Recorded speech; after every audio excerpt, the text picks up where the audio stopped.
जय सिया राम सभी को। आज मैं आपको शनिवार को सुनी जाने वाली शनिदेव की कथा सुनाऊंगी। अगर आप मेरे चैनल पर नए हैं तो मेरे चैनल को सब्सक्राइब करें। आइए सुनते हैं शनिदेव की कथा। अग्नि पुराण के अनुसार शनि ग्रह की पीड़ा से मुक्ति के लिए मूल नक्षत्र युक्त शनिवार से आरंभ करके 7 शनिवार शनिदेव की पूजा करनी चाहिए और व्रत करना चाहिए। एक समय में स्वर्ग लोक में सबसे बड़ा कौन के प्रश्न पर 9 ग्रहों में वाद विवाद हो गया। निर्णय के लिए सभी देवता देवराज इंद्र के पास पहुंचे और बोले, हे देवराज, आपको निर्णय करना होगा कि हम में से सबसे बड़ा कौन है। देवताओं का प्रश्न सुन इंद्र उलझन में पड़ गए। फिर उन्होंने सभी को पृथ्वीलोक में राजा विक्रमादित्य के पास चलने का सुझाव दिया। सभी ग्रह भूलोक राजा विक्रमादित्य के दरबार में पहुंचे। जब ग्रहों ने अपना प्रश्न राजा विक्रमादित्य से पूछा तो वह भी कुछ देर के लिए परेशान हो उठे, क्योंकि सभी ग्रह अपनी अपनी शक्तियों के कारण महान थे। किसी को भी छोटा या बड़ा कह देने से उनके क्रोध के प्रकोप से भयंकर हानि पहुंच सकती थी। अचानक राजा विक्रमादित्य को एक उपाय सूझा। उन्होंने विभिन्न धातुओं जैसे सोना, चांदी, कांसा, तांबा, सीसा, रांगा, जस्ता, अब्रक व लोहे के 9 आसन बनवाए। सबसे आगे सोना और सबसे पीछे लोहे का आसन रखा गया। उन्होंने सभी देवताओं को अपने अपने आसन पर बैठने के लिए कहा। उन्होंने कहा कि जो जिस आसन को ग्रहण करे, जिसका आसन पहले होगा वह सबसे बड़ा तथा जिसका बाद में होगा वह सबसे छोटा होगा। चूंकि लोहे का आसन सबसे पीछे था, इसलिए शनिदेव समझ गए कि राजा ने मुझे सबसे छोटा बना दिया है। इस निर्णय से शनिदेव रुष्ट होकर बोले, हे राजन, तुमने मुझे सबसे पीछे बैठाकर मेरा अपमान किया है। तुम मेरी शक्तियों से परिचित नहीं हो। सूर्य एक राशि पर 1 महीने, चंद्रमा 2 महीने 2 दिन, मंगल 1.5 महीने, बुध और शुक्र 1 महीने, बृहस्पति 13 महीने रहते हैं। लेकिन मैं किसी भी राशि पर 2.5 वर्ष से लेकर 7.5 वर्ष तक रहता हूँ। बड़े बड़े देवताओं को मैंने अपने प्रकोप से पीड़ित किया है। अब तू भी मेरे प्रकोप से सावधान रहना। इस पर राजा विक्रमादित्य बोले, जो कुछ भाग्य में होगा देखा जाएगा। इसके बाद अन्य ग्रहों के देवता तो प्रसन्नता के साथ चले गए, परंतु शनिदेव बड़े क्रोध के साथ वहां से विदा हुए। कुछ समय बाद जब राजा विक्रमादित्य पर 7.5 की दशा आई तो शनिदेव ने घोड़े के व्यापारी का रूप धारण किया और बहुत से घोड़ों के साथ विक्रमादित्य की नगरी पहुंचे। राजा विक्रमादित्य उन घोड़ों को देखकर एक अच्छे से घोड़े को अपनी सवारी के लिए चुनकर उस पर चढ़े। राजा जैसे ही उस घोड़े पर सवार हुए, वह बिजली की गति से दौड़ पड़ा। तेजी से दौड़ता हुआ घोड़ा राजा को दूर एक जंगल में ले गया और फिर वहां राजा को गिराकर गायब हो गया। राजा अपने नगर लौटने के लिए जंगल में भटकने लगा, पर उसे कोई रास्ता नहीं मिला। राजा को भूख प्यास लग गई। बहुत घूमने पर उन्हें एक चरवाहा दिखा। राजा ने उससे पानी मांगा। पानी पीकर राजा ने उस चरवाहे को अपनी अंगूठी दे दी और उससे रास्ता पूछकर जंगल से निकलकर पास के नगर में चल दिए। नगर पहुंचकर राजा एक सेठ की दुकान पर बैठ गए।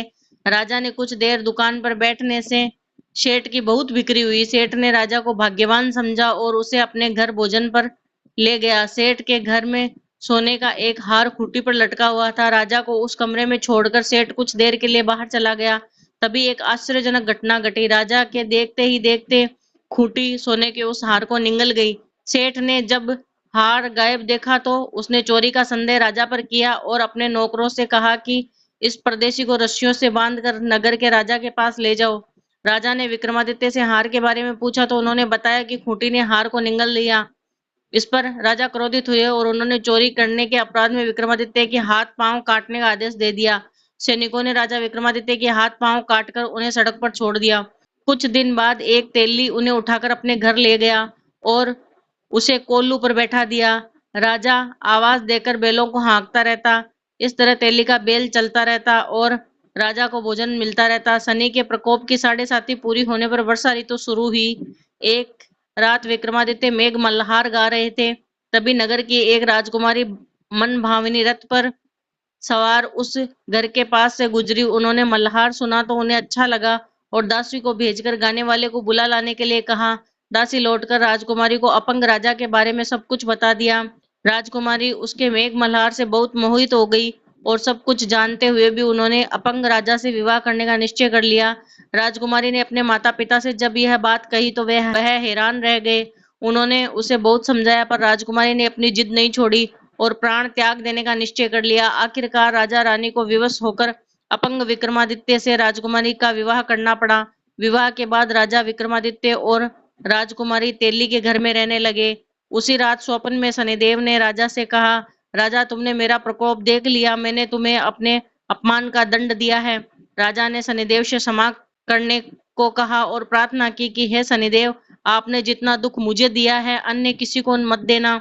शनिदेव ने कहा, राजन मैं तुम्हारी प्रार्थना स्वीकार करता हूँ। जो कोई स्त्री पुरुष मेरी पूजा करेगा, कथा सुनेगा, जो नित्य मेरा ध्यान करेगा, चींटियों को आटा खिलाएगा, वह सभी प्रकार के कष्टों से मुक्त होता रहेगा तथा उसके सब मनोरथ पूर्ण होंगे। यह कहकर शनिदेव अंतर्ध्यान हो गए। प्रातःकाल राजा विक्रमादित्य की नींद खुली तो अपने हाथ पांव देखकर राजा को बहुत खुशी हुई। उन्होंने मन ही मन शनिदेव को प्रणाम किया। राजकुमारी भी राजा के हाथ पांव सलामत देखकर आश्चर्य में डूब गई। तब राजा विक्रमादित्य ने अपना परिचय देते हुए शनिदेव के प्रकोप की सारी कहानी सुनाई। इधर सेठ को जब इस बात का पता चला तो दौड़ता हुआ आया और राजा विक्रमादित्य के चरणों में गिरकर क्षमा मांगने लगा। राजा विक्रमादित्य ने उसे क्षमा किया क्योंकि वे जानते थे कि यह सब तो शनिदेव के प्रकोप के कारण हो रहा है। सेठ राजा विक्रमादित्य को पुनः अपने घर ले गया और उन्हें भोजन कराया। भोजन करते समय वहां एक आश्चर्यजनक घटना घटी। सबके देखते ही देखते उस कुटीर ने हार उगल दिया। सेठ ने अपनी बेटी का विवाह भी राजा के साथ कर दिया और बहुत से स्वर्ण आभूषण धन आदि देकर राजा को विदा किया। राजा विक्रमादित्य राजकुमारी मनभावनी और सेठ की बेटी के साथ अपने नगर वापस पहुंचे तो नगरवासियों ने हर्ष के साथ उनका स्वागत किया।